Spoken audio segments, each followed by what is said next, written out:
Okay, hello everybody. Welcome to update 2 of the Warcaster class.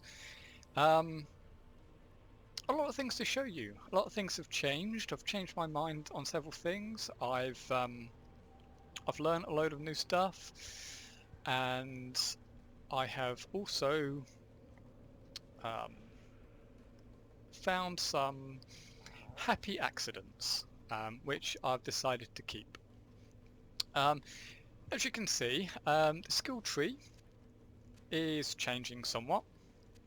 There's a load of placeholders, but that's because I intend to put certain things in there now. I've also combined several passives, and they ended up being much easier to combine than I originally thought.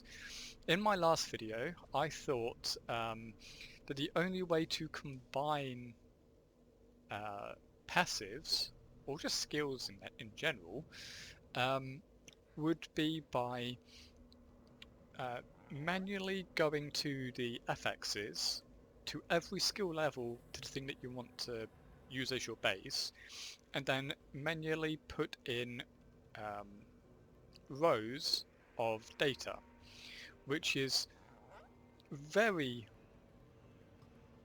complicated and time consuming. I say not complicated, but certainly time consuming.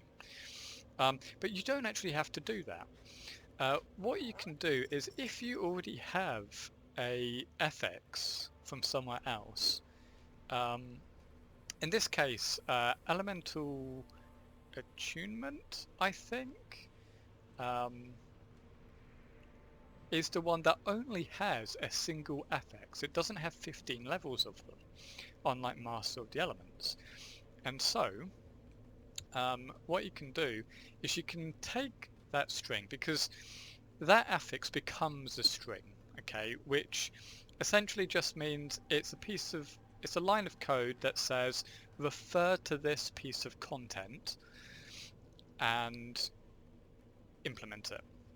Okay, so I can just take that string and put it into the skill directly. So I can go to Master of the Elements, I think it's Master of the Elements, so whatever, whichever one was the whole 15 level FX, and simply copy and paste with Control V, well, C and V, and a load of times. So you basically do I think 30 entries of just copy and paste, one to turn it on and another to turn it off, in the skill itself. So if you, I can show you what it looks like now.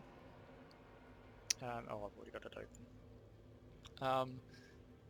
I'll show you this later. This was a much bigger one, but the same sort of thing. What was it?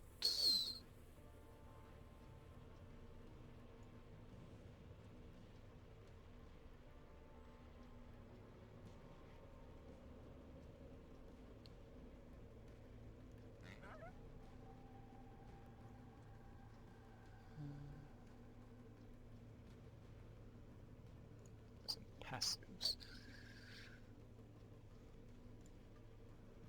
Oh yeah, I was in the right place already. Duh. Right. Okay, so yeah, effectively what you do is you just copy and paste this. It really is that simple, into just every level on here, which took what would have been a like hour to hour and a half time sync into 2 minutes. And also, if you needed to change that entry, that FX, I can now do that as well, which I'm going to. I tried doing it and it didn't work. Basically, I want to turn off the +1 second of burn, shock, freeze and poison. and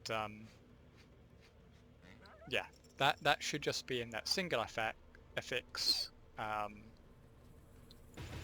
it should apply to every single rank. So that's that. The other thing that I did was punch kicker here. Okay, so this is the melee skill, and it's probably going to be the singular melee skill in this tree. Now, if you remember in the first video, I said that I was having trouble turning off the pistol animation and sound for the slash attack. I still couldn't figure it out, and by the time I'd finally gotten access to Torch modders and the Discord, we had a happy accident. So I found out that if you go to skills, again, you go to skills, and it's Whirling Gust is what it's called, and you go down to the, which one is it? Here. Okay, so if you simply do dual wield animation, okay, and then turn off weapon aim, or so not aim, animation. Okay, so you no longer use the pistol and sword animation at all. What that means is that you use unarmed. But also, if you have your hands equipped with something, you can't use hand animations, which means you only use feet animations. So what happens is, if we come out of this, we put a point into punch kicker. This is a reference to Community. It's one of my favourite shows, comedy shows, and there's a character with a fictional character within the fictional show called Kick Puncher, and one of the lines is, aided by a metal gauntlet implanted on his right forearm, his punches now have the power of kicks. So I just turned that around a bit as a bit of a joke. I'm quite happy with that. But yeah, the animation, you now basically become a little jujitsu style attack instead, and yeah, I love it. Probably more than what the sword attack animation would be, because again, it's actually more of a running joke, continuing a running joke within War Machine and Hordes, which is every model in the game has a melee weapon, stat anyway. So technically speaking, even if it's like a fist or a kick or something, but most humanoids models in the game will have a melee weapon, even ones where it makes no sense because you would never actually use it in the game. It's just there because you need a melee attack just in case you get in melee. What this means is things like gun mages, as an example, they have this stupid tiny sword that they can't do anything with, and it's really pointless. It's like strength 8, which is like really low, really just all around pointless, but it's pointless. It's just dangling there. You're not doing anything with it. And effectively that's what this is. So we are continuing the trend where we have a sword in our left hand, but we're not actually using it to do anything with. We're not attacking with it at all. It's and it's just for looks, which, yeah, to me at least, is hilarious, and I'm sure to anybody who plays War Machine Hordes, you will find the joke as well. Find the joke funny as well. So yeah, that's good. Also, when you turn off use weapon animation, you can actually move around on the ground, and it looks like you're doing this funky little footwork, which is technically a broken animation, but again, it's a happy accident. I actually really like the way it looks. Also, because and this is a really interesting thing, damage is based on the requirement as well. So in this case, if I only had requires a pistol, I'm very certain, almost 100% certain, that it would not count my offhand sword damage. But because we have it as a required, we can still get the damage from our sword and our pistol combined. Now, I did think about obviously what if we only had it as the sword damage, so that we would still have to find the good sword to have overall damage with the skill. That would require taking a pistol off the main hand as a requirement, which means that you could technically make this into a dual wield sword build, which I don't want to do. So unless somebody knows of a way where I can specifically restrict the character from having anything other, well, not anything other, because that would be far more complicated, but restricting having melee, yeah, that would work. So restricting melee weapons from the right hand for the class as a whole, that would work, and I would then remove the pistol, and then we would just have to rely on damage from the sword. Only you would be obviously use the kicking animation, and that would be fine, because at the moment this deals a lot of damage. It has a pretty big area of effect, which I'm happy with. It does like pretty much all in this area of effect. You gotta remember that the leg is, you know, kicking out. It has the leg has a lot of motion, so I'm fine with the area of effect. It makes sense.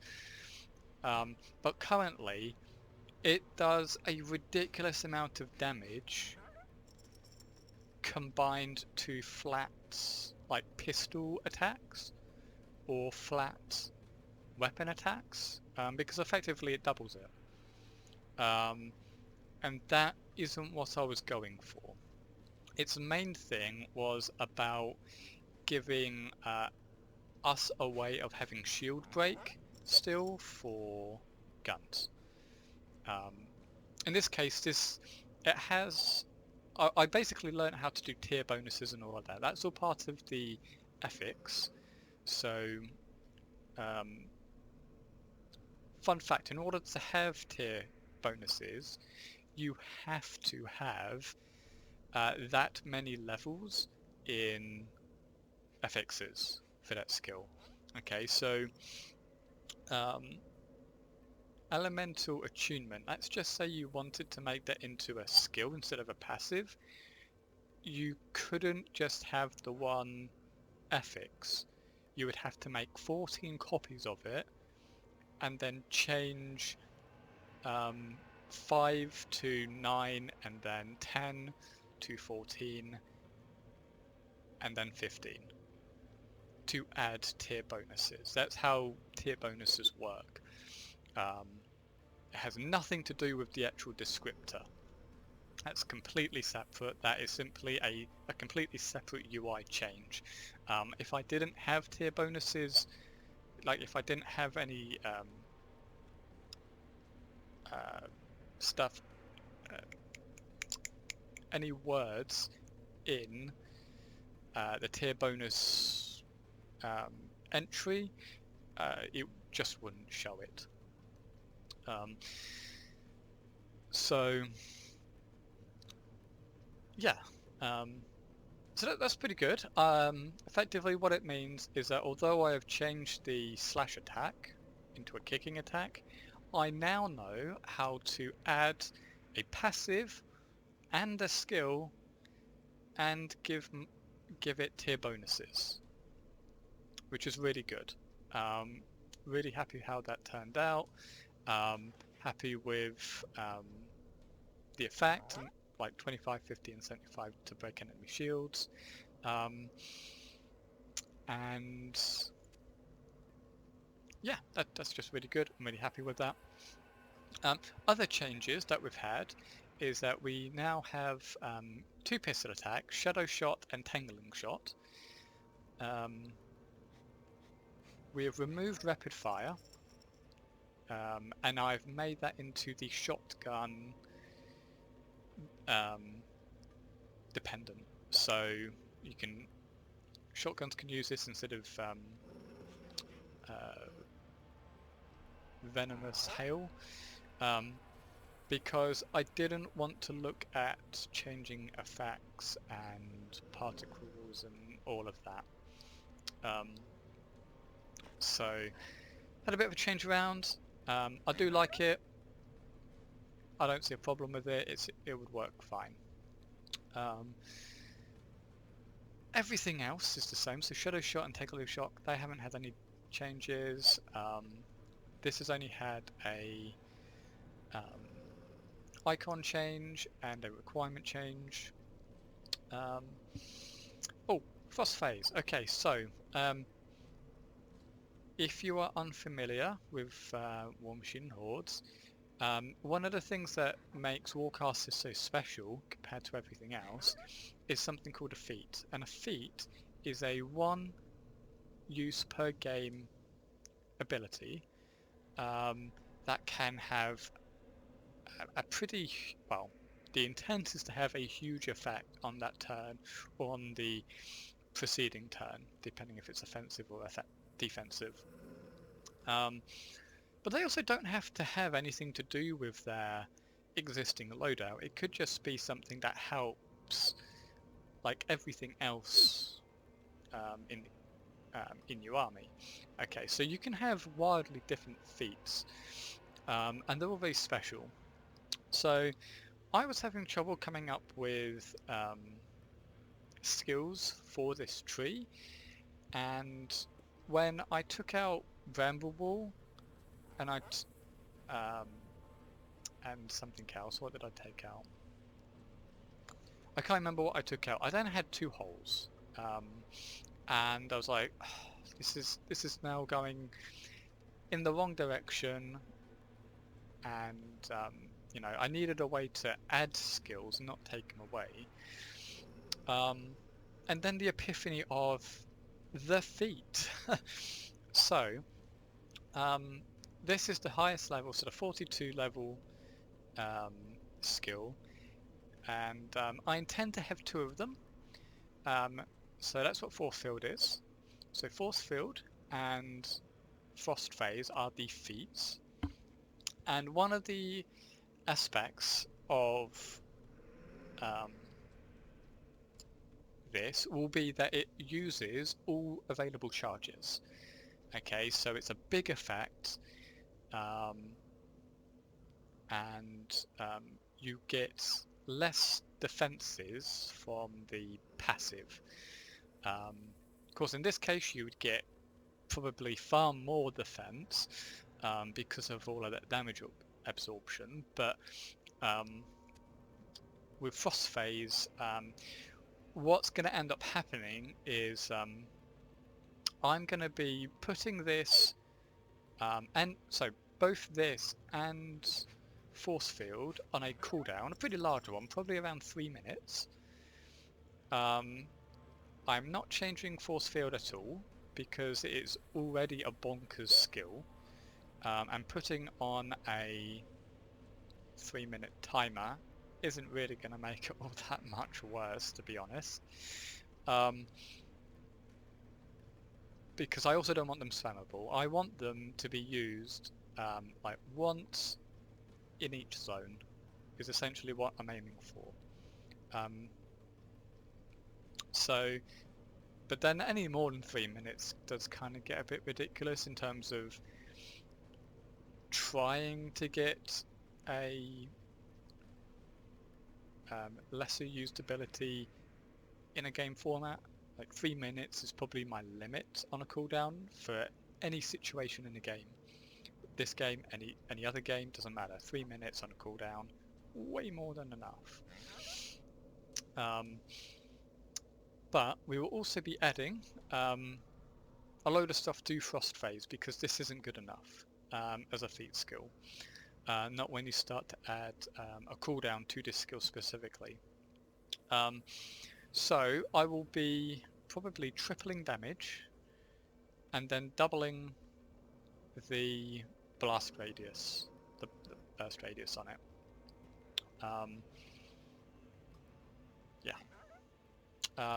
Also in addition to adding the charge mechanic to it as well. And then just figuring out what I want to do with damage. I might just do even more damage in addition to the 3 times flat.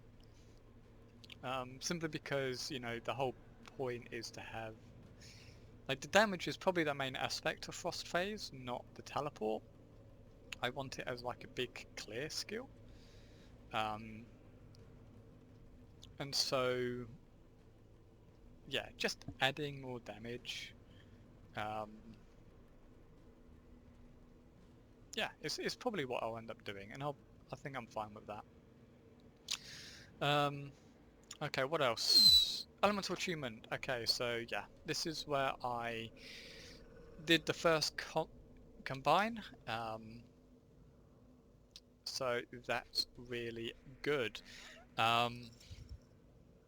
Although I will probably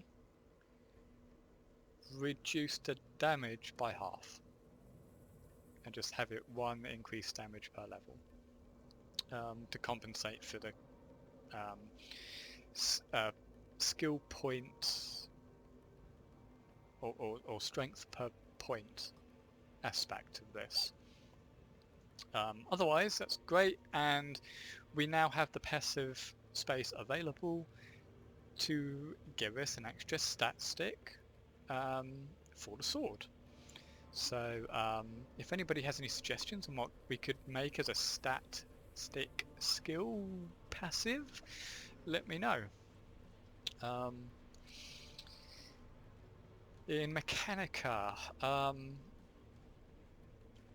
aside from Force Field changing to go down here and eventually getting a bigger cooldown. Oh, I can actually do that now. What am I saying? Okay, so I can actually change that very easily. I can't seem to change cooldown on Frost Phase easily.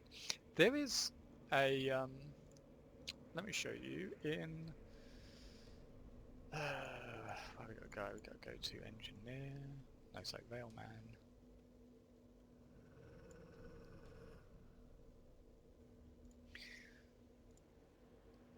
Find force field.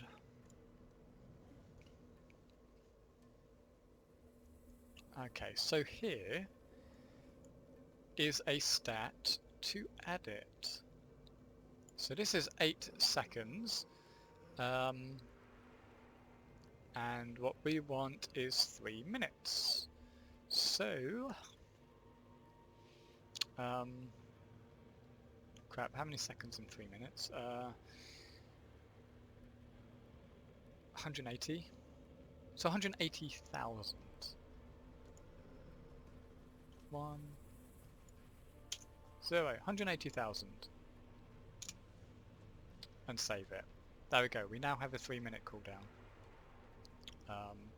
We can test that by exiting and going back in. I'm pretty certain this will work fine.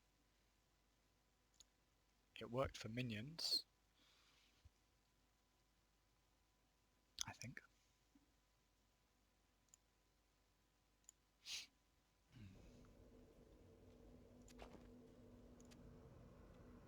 3 minutes. Okay, yes. So we easily changed that.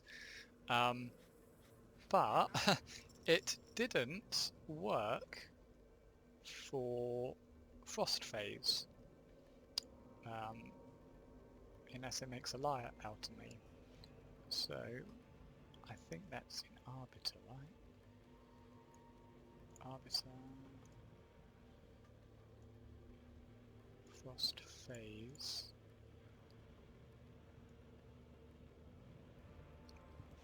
And cool down. Yeah, so I have it here. But it doesn't show and it doesn't apply the cooldown at all. Okay, so 180,000. Yep, 180,000. And you'd think that would be fine, right? Unfortunately, that doesn't work. So we can save it.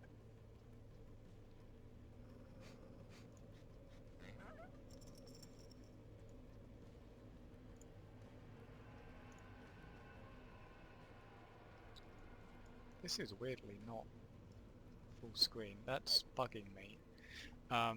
So we can exit and go back in. That's frustrating. It doesn't go full screen.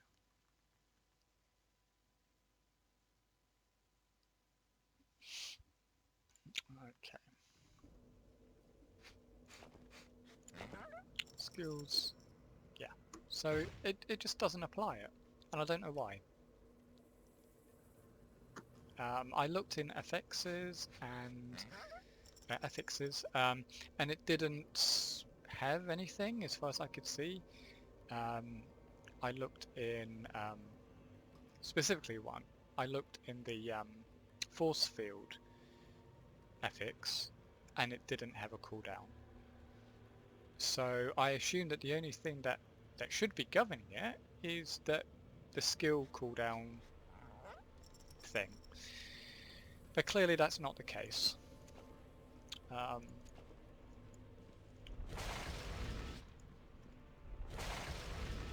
Otherwise, yeah, there we go. I've also changed the animation speed so it goes a lot slower.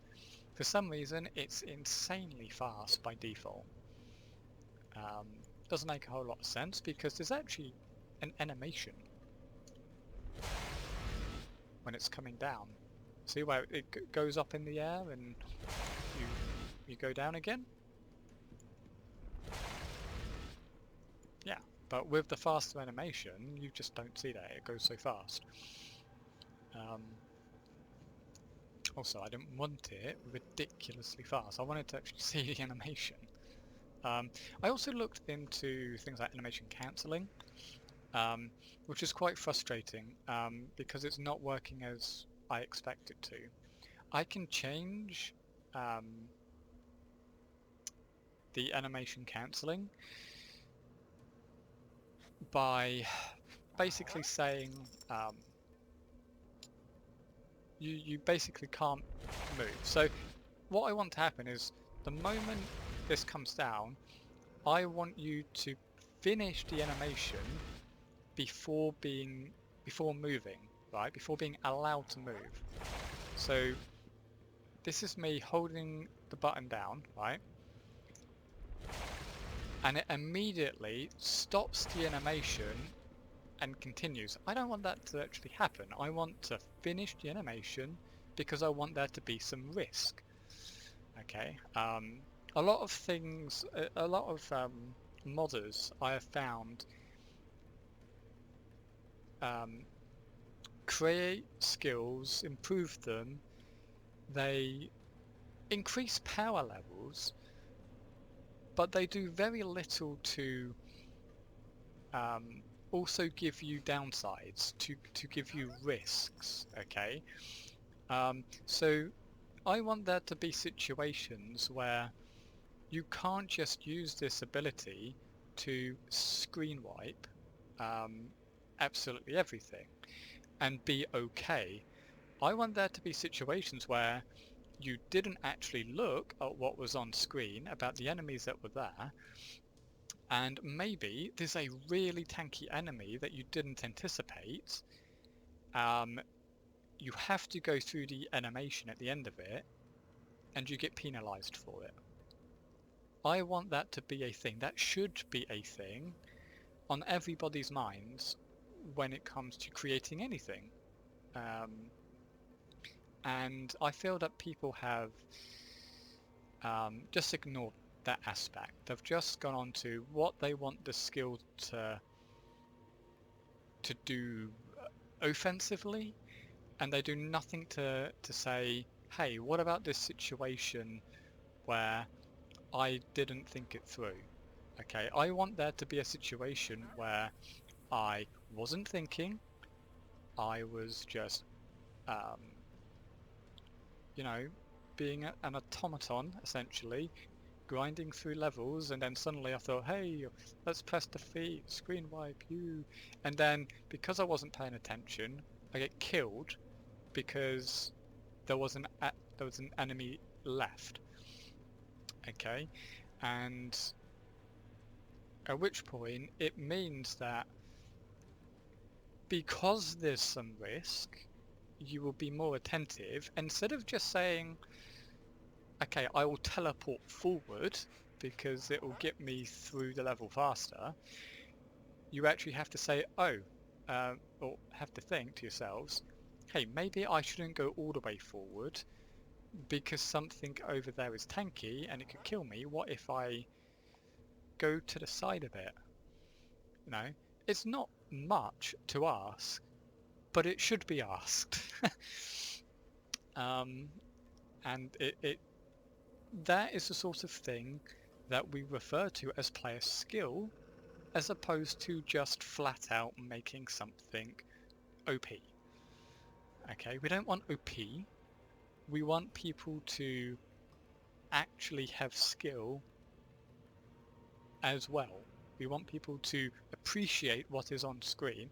Otherwise, all you're basically saying is, I'm just going to get the biggest thing with the biggest damage because offense is the best defense, which is stupid, and that is, I don't want that to be a thing ever. And yeah, it's just not something that I want anywhere near the mods that I create. I want there to be thought that goes into using the skill. Okay, so yeah, mechanic, force field. Okay, last thing, pretty simple, is I added tremor to just fill out the skill tree. Trying to think, what did I take out? I moved shock grenades up, put in tremor. I removed something. What did I remove? Emberquake. I removed Emberquake because I didn't like it, and I didn't see a reason for it. Okay. Last thing. I say last thing. Last tree. I have combined the brands. So this is the elemental runes, and it should work as intended.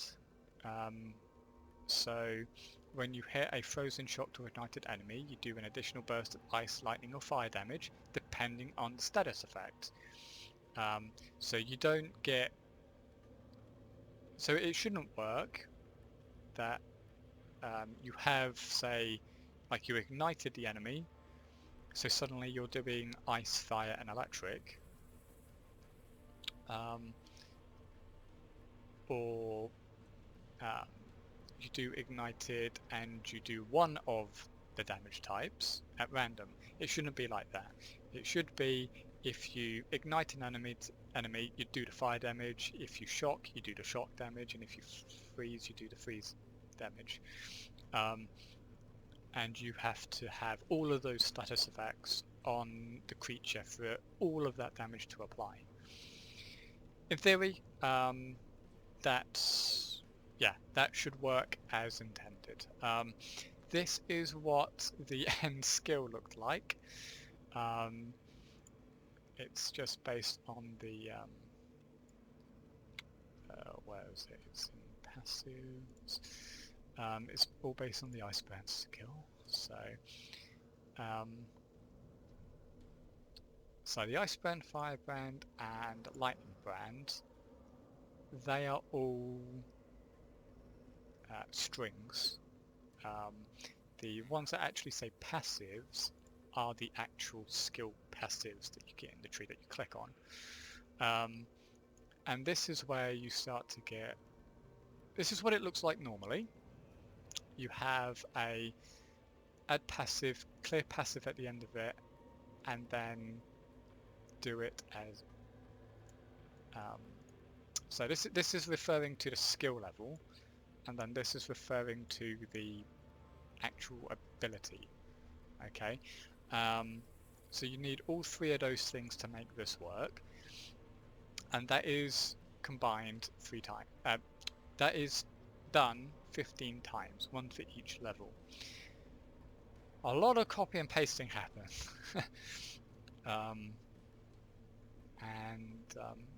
Just to give you an idea, the original one, the Elemental Attunement and Master of Elements, on the original method, that at least one other guy on Discord would have used himself, it would have taken about an hour to an hour and a half to actually do all of that work. This is 3 times that. If that guy wanted to do this for this skill, he would have spent about 3 to 4.5 hours. So I'm proud to announce that you don't actually have to do that.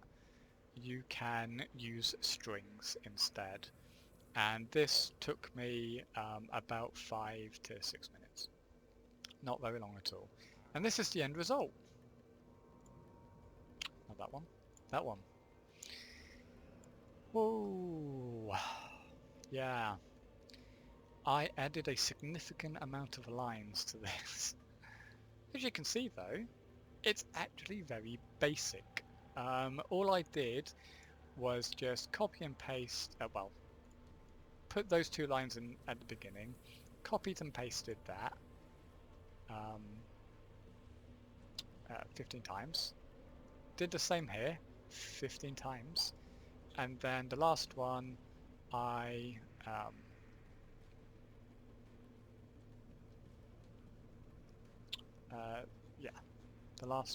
took this copy, pasted it, and then put the corresponding number after it.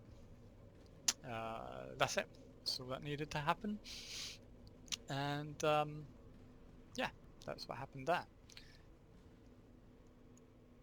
Let's exit that. The other thing I did is, because otherwise it would have been a huge amount of strength to skill point, is I halved the damage overall. Now it's still 50% extra damage per skill point, but whatever, that's fine. I'm okay with that. I can edit it at a later time. It's you do have to go to FXs and change 45 entries. So it is. It's small. You don't have to add lines and then fill out the entire row. It's just a single row. So 45 rows in total, and 45 in total, and then 90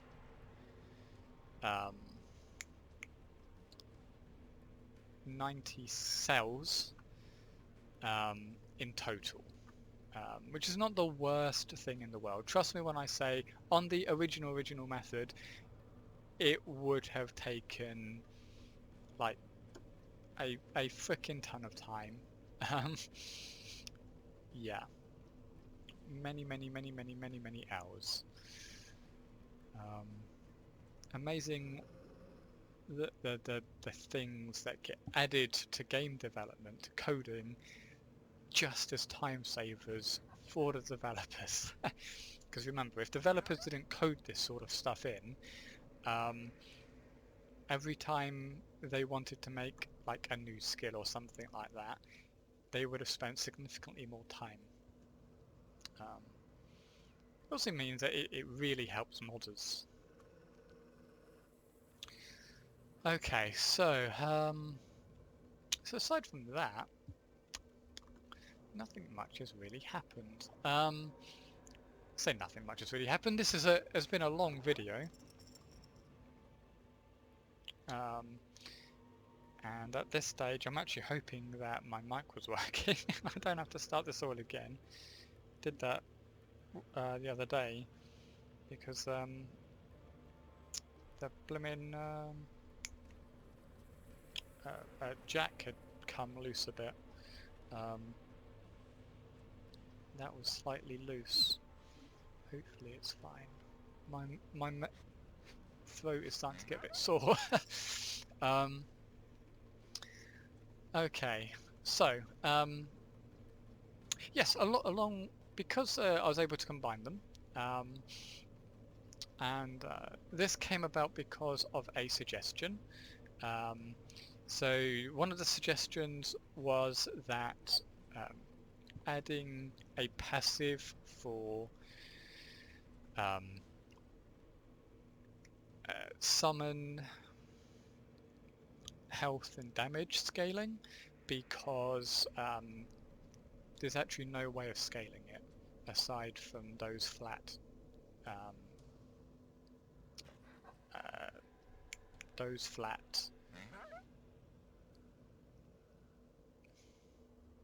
abilities, suffixes, passives, whatever. I'm going to call them suffixes. That's probably the wrong name until someone tells me the right name. I'm just going to say suffixes. Yeah, on gear, like the monster health and attack damage. Yeah, there's no other way of scaling. So I needed room. I needed room to do that. And yeah, so that's what this is going to be. One of these anyway. And I might combine it. It might be health and damage. I don't particularly want to have two sets of skills, just for two passives just for minions. I would prefer to just combine them, which means I also need a suggestion for an extra passive.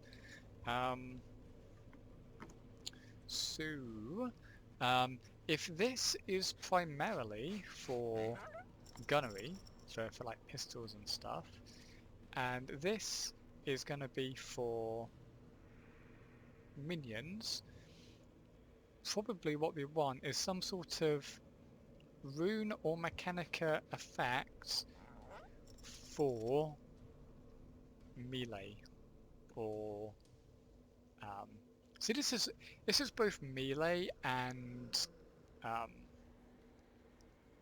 control. is probably the best way of saying it. So when you start to think about Dynamo Field and Tremor and Stormburst, you start to get a load of control effects. So we get, well, this is kind of just a movement, but it's also like a knockback, I think, isn't it? Yeah, so it's a knockback control effect, and then we've got Dynamo Field, which is interrupt and like a it sends out lightning arcs. Ooh, excuse me. Sends out lightning arcs, as well as games charges.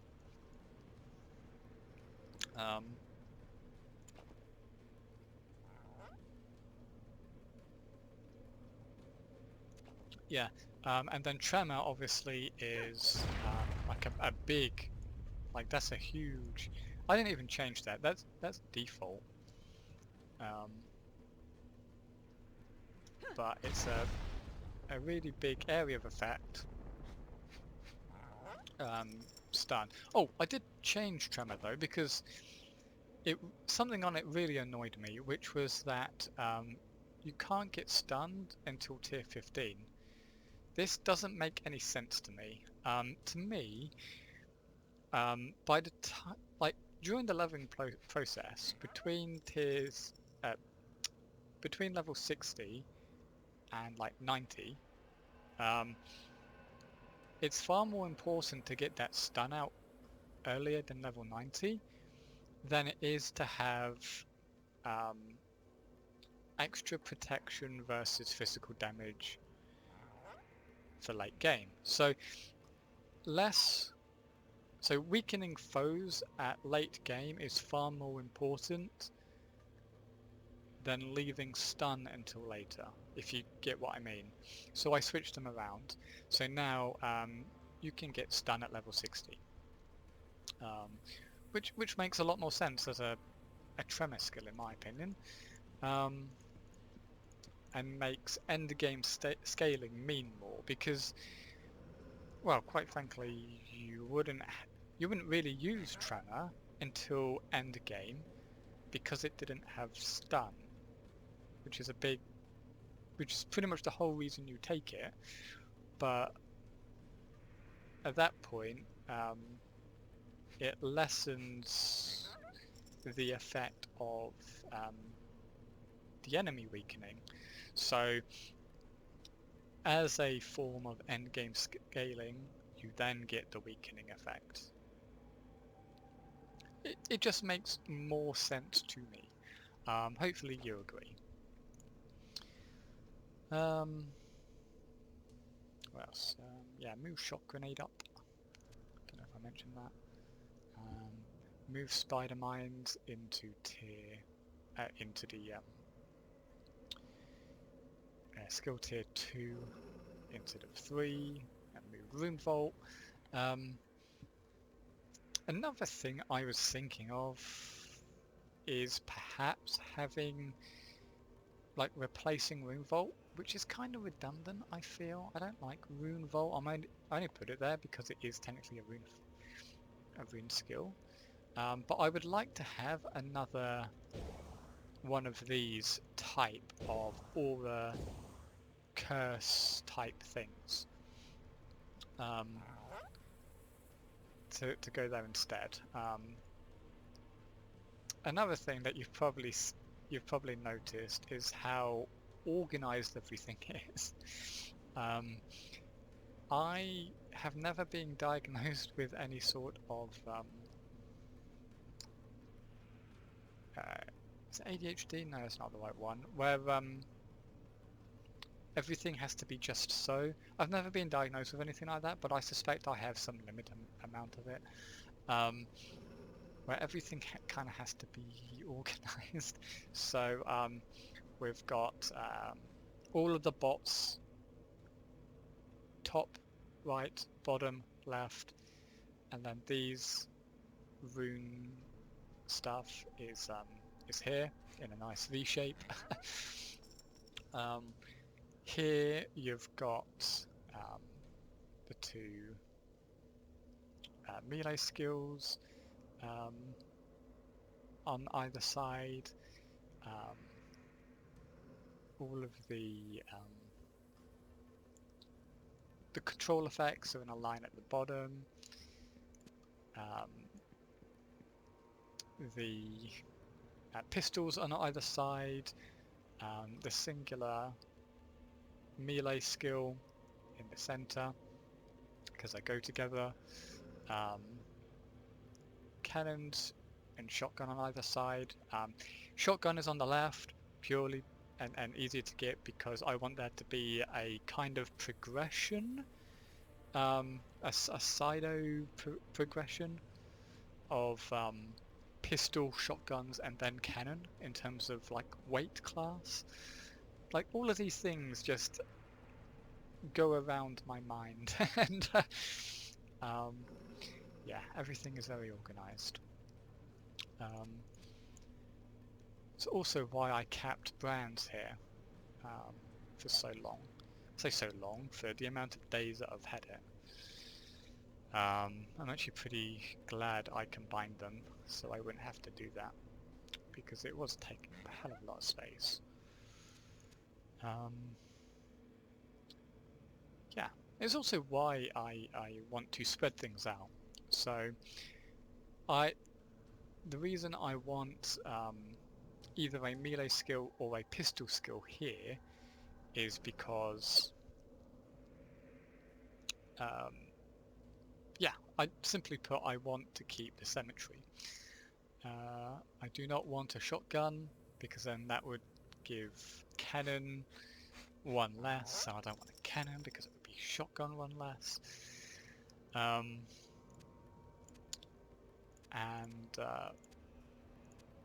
why I want just a single minion one here and something that takes inspiration from this, because we've got runes come from here, minion passive come from here, so I want this to come from here, and everything will have symmetry. And my mind will stop like firing neurons at me that say, oh, annoying like annoyances. Sorry, that was redundant, wasn't it? Okay, so bloody hell, my throat is really sore now.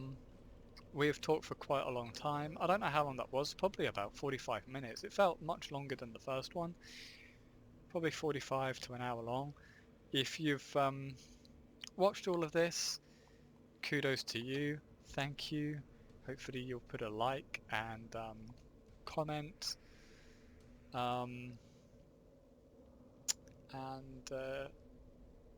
yeah.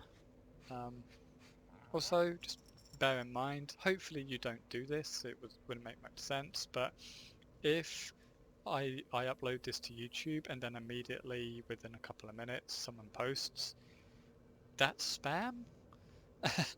I'm just going to delete it. So if you're one of those people that still will just say, glad you're doing this, but you still comment before you've even watched the entire video, your comment is going to get deleted.